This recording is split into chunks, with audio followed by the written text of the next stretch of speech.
Our next element of workplace communication is body language. Studies have shown that when it comes to understanding verbal communication, people rely on three components to interpret what is being said. The first is, of course, the words being spoken. But shockingly, this only comprises 7% of their understanding. For comparison, tone of voice comprises 38% of how people understand.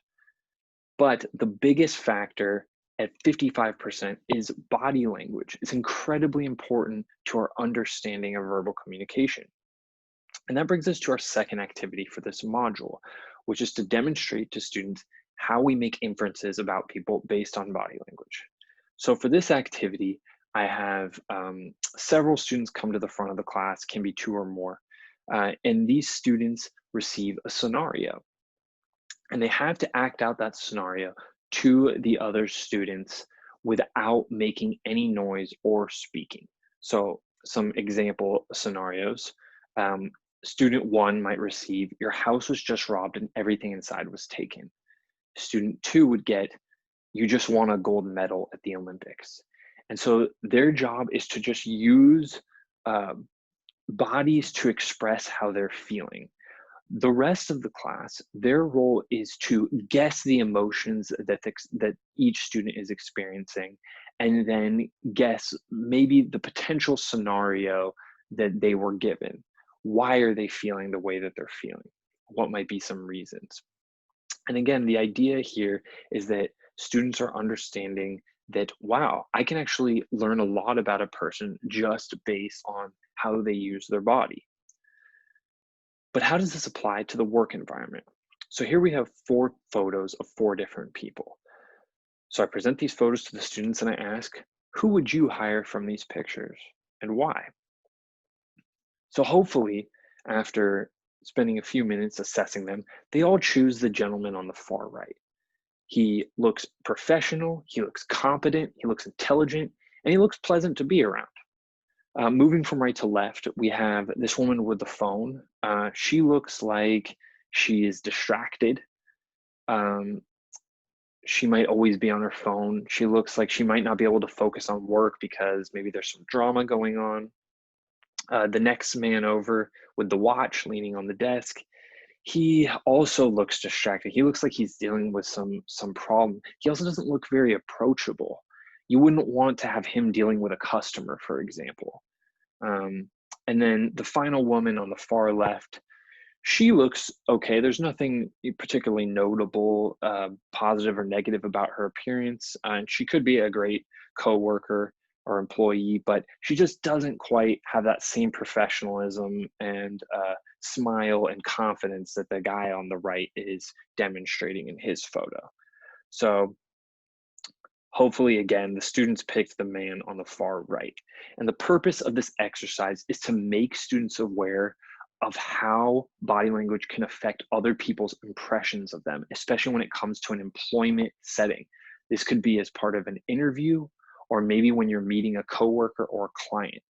So hopefully students are now thinking about, when I'm in that internship, when I'm in that first job, how am I using my body to communicate what I'm feeling so that it's not distracting or detracting from the impression I'm making. All right, our next element has to do with audience. And this is incredibly important because we tailor our communication style depending on who we're speaking to, and that makes us more effective. So knowing who your audience is a very important element to being a successful collaborator. So for this activity, I'm going to show four different photos of four audiences. And a student's job, I have students break up into groups or pairs, and one student is tasked with answering the same question to each different audience.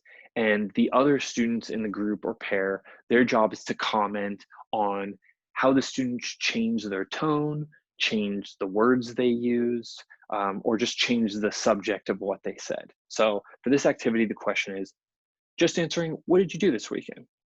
And here's our first audience. And it looks like a group of friends.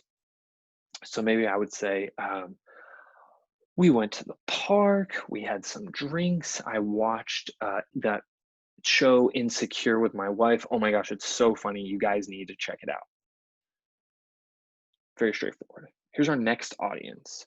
This looks like it's an interview panel or maybe a very serious group of coworkers. So what did you do this weekend? I would say, I spent some time thinking about our strategic plan for next year, and I think there's some tremendous opportunities in moving our services online. Very different response, right? Different tone, different subjects, different language used, different diction. A third audience. For this audience, actually, I might not even answer the question of what I did with this weekend. I might ask him, hey, how was your weekend? Are you doing okay? What's going on? Different tone, concerned. It's not this moment's not about me. This is about him. He might need someone to talk to, right? And then last but not least, I saw the biggest dog this weekend and he was extremely fluffy. Okay, so I think we made the point here. But again, we have the students break up into pairs or groups and they answer a question to 4 different audiences. And the purpose is to demonstrate to students that they need to adjust their communication style for a professional environment. So keeping in mind this audience when they're talking in terms of subject, the words used, the tone of voice, and of course, body language.